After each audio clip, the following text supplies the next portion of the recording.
جی دوستوں، کہا جاتا ہے کہ کسی دور دراز علاقے میں ایک بستی ایسی تھی کہ جہاں کے لوگ ہمیشہ ڈرے سہمے رہتے تھے، اور ان کے ڈرے سہمے رہنے کی وجہ یہ تھی کہ وہاں پہ ہر سال ایک دیو آتا اور جو پوری بستی والوں کو للکار کر کہتا کہ ہے کوئی تمہارے اندر ایک جوان جو مجھ سے لڑ سکے، ہے کوئی ایسا مرد مجاہد جو مجھے ہرا سکے، اور کوئی بھی دیہاتی شخص اس کے ساتھ مقابلہ کرنے کو تیار نہ ہوتا۔ آخر وہ ایک شخص کی جان لیتا اور چلا جاتا، اور یہ سلسلہ کافی سالوں سے چلتا ہوا آ رہا تھا۔ آج کا دن بھی وہی تھا کہ جب اس دیو کے آنے کا ٹائم تھا، پورے گاؤں میں سناٹا چھایا ہوا تھا، ہر طرف سوگ اور موت کا منظر تھا، سب لوگ ڈرے سہمے اپنے گھروں میں چھپے ہوئے تھے۔ خدا کا کرنا ایسا ہوا کہ اسی دن ایک مرد مجاہد کا اسی بستی میں گزر ہوا۔ جب اس نے اس بستی کو دیکھا کہ ہر طرف موت کا منظر اور سناٹا نظر آیا، تو اس نے کسی گاؤں والے کو بلا کے پوچھا کہ یہ کیا صورتحال ہے، کہ کیا یہاں پہ کوئی مر گیا ہے کہ ہر طرف سناٹا اور خوف دکھائی دے رہا ہے۔ تو گاؤں والے کچھ جمع ہوئے اور انہوں نے بتایا کہ یہاں پہ ہر سال ایک دیو آتا ہے، اور وہ آتے ہی کہتا ہے کہ ہے کوئی تم میں سے ایسا مرد جو مجھ سے مقابلہ کر سکے، مجھے ہرا سکے۔ وہ اتنا بڑا اور طاقتور ہے کہ ہم لوگ اس کا مقابلہ نہیں کر پاتے، اور وہ اپنی مرضی سے کسی ایک نوجوان کو مارتا ہے اور چلا جاتا ہے۔ اور آج بھی اس کے آنے کا دن ہے، اسی لیے پورے گاؤں میں ایک خوف کا منظر پھیلا ہوا ہے۔ تو اس مرد مجاہد نے کہا کہ کیا اس بار آپ نے کوئی لڑائی کے لیے کوئی بندہ تیار کیا ہے؟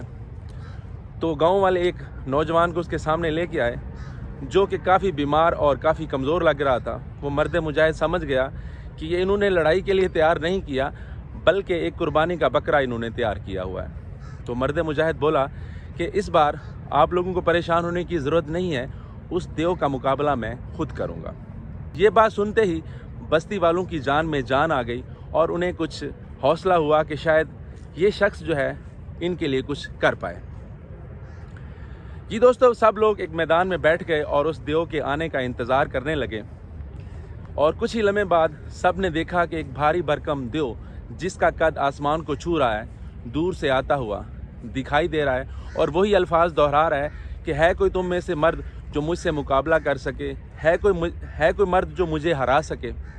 یہ باتیں کرتے ہوئے آ رہا ہے۔ کچھ لمحے کے لیے تو سارے گاؤں میں سناٹا چھا گیا، اور مرد مجاہد بھی کچھ دیر کے لیے تھوڑا ڈر گیا، لیکن اس نے خدا کا نام لیا اور وہ میدان میں کود پڑا، اور اس نے اس دیو کی طرف دوڑ لگا دی۔ جیسے ہی وہ اس تلوار لے کر اس دیو کی طرف بڑھتا چلا گیا، اس نے دیکھا کہ وہ ایک بھاری بھرکم دیو جس کا قد آسمان کو چھو رہا ہے، جیسے جیسے اس کے قریب ہوتا گیا وہ پہاڑ جتنا ہو گیا، اور اس کے قریب بڑھا تو وہ ایک ہاتھی جتنا رہ گیا، اور جیسے جیسے وہ اس کی طرف بڑھتا گیا، آخر میں وہ ایک انسان کے قد کے برابر ہو گیا۔ جب اس کے اور قریب ہوا تو وہ ایک بچے جتنا ہو گیا۔ جب وہ مرد مجاہد اس کے اوپر آن پہنچا تو وہ دیو ایک مینڈک جتنا رہ گیا۔ تو اس مرد مجاہد نے اپنی تلوار اس کے سینے میں گھونپ دی، اور پھر اس سے پوچھا کہ تم اصل میں ہو کون؟ تو دیو نے مرنے سے پہلے صرف اتنا کہا کہ میں کچھ بھی نہیں ہوں، میں ان لوگوں میں پلنے والا وہ ڈر ہوں جس کی وجہ سے ان لوگوں نے مجھے اتنا بڑا کر رکھا تھا۔ میری اصل طاقت ان لوگوں کے دل کے اندر پلنے والا وہ ڈر، وہ خوف ہے۔ اگر یہ ڈر خوف ان لوگوں کے دل سے نکل جاتا تو میری حقیقت آپ کے سامنے ہے، میری کوئی وقت نہیں۔ جی دوستو، یہ ساری کہانی سنانے کا آپ کو مقصد یہ تھا کہ انسان کی اصل کمزوری اس کا ڈر اور اس کا خوف ہے۔ جب وہ انسان اپنے خوف کو اپنے اوپر ہیوی کر لیتا ہے تو اسے چھوٹی سے چھوٹی جو تکلیف ہے وہ بھی بڑی لگنے لگتی ہے، لیکن جب وہ انسان اپنی ایمان والی طاقت کے ساتھ کسی بھی محاذ پہ ڈٹ جاتا ہے تو بڑی سے بڑی تکلیف بھی اس کے سامنے چھوٹی ہو جاتی ہے۔ امید کرتا ہوں دوستو کہ آپ کو یہ میرا ولاگ پسند آیا ہوگا۔ جڑے رہے گا موٹیویشن ود افتخار وڈیچ۔ اللہ حافظ۔